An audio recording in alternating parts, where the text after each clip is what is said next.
So episode 3 continues where we do see that the Kate and Clint do escape the tracksuit mafia, and they have a pretty cool action sequence. Like he kicks the few guys, he fights with Echo for a bit. Like he jumps on shelves, and then he jumps into also a bag of into a pile of kitty balls, which is pretty funny. And then of course they escape, and then they have a few bit of dialogue bits as well. Then they have a really cool action sequence. Also, this action sequence alone is very much. I like how the camera just stays them on like a GoPro style, which I do like. I thought that was a really idea for that as well. Like how it just stays around and the camera's moving around. Like I'm moving my computer right now. It's almost like that almost, which I thought was really interesting too. During the car chase sequence, and I really like it.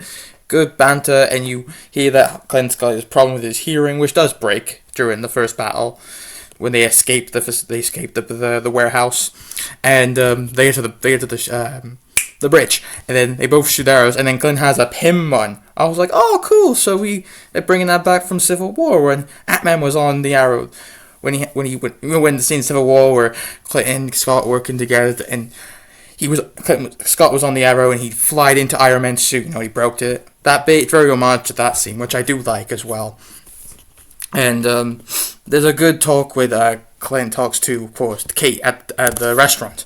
He's saying like, I'm not some role model. He talks about a lot of how that in Marvel heroes you have to make sacrifices as heroes, and I do like the fact that throughout Phase 4, and we do see this in Phase 5, especially in the Marvels as well, that these characters, especially Kate and of course Kamala, who of course does come back later in the Marvels, realize that the heroes that they're idolizing aren't like these what they call perfect kind of characters, which they're not really. Okay, they've made some mistakes, and then those two realize that, and you're like, oh.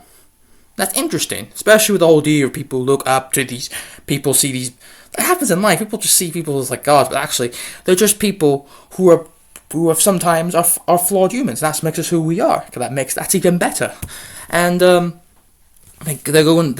ending's pretty cool. How like they go into Kate's house and thing about the Cosma and who's really running the whole tracksuit mafia. And I mean, I know who it is because I was already spoiled about this 2 years ago. Silly me, because it was everywhere. I try to just avoid these spoilers my best, especially in this world of the internet where everything is just, oh, here's a big reveal, and then we know who that is. I'm not going to say who it is, but I know who it is.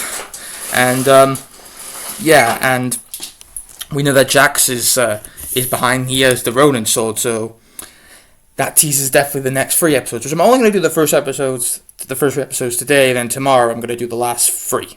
So far, I think this first half of the show, I actually kind of enjoyed it. I thought it was just going to be like, oh, it's Hawkeye, he's the least interesting Avenger, how are they going to make an entire show about him? And what I wrote was, I was like, it's not terrible, but it's it's decent.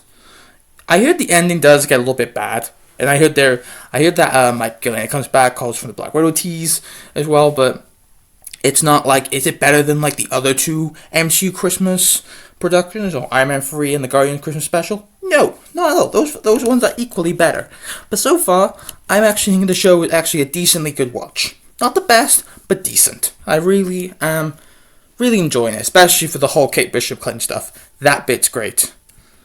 That's what I gotta say. So we'll see where the next 3 episodes go afterwards.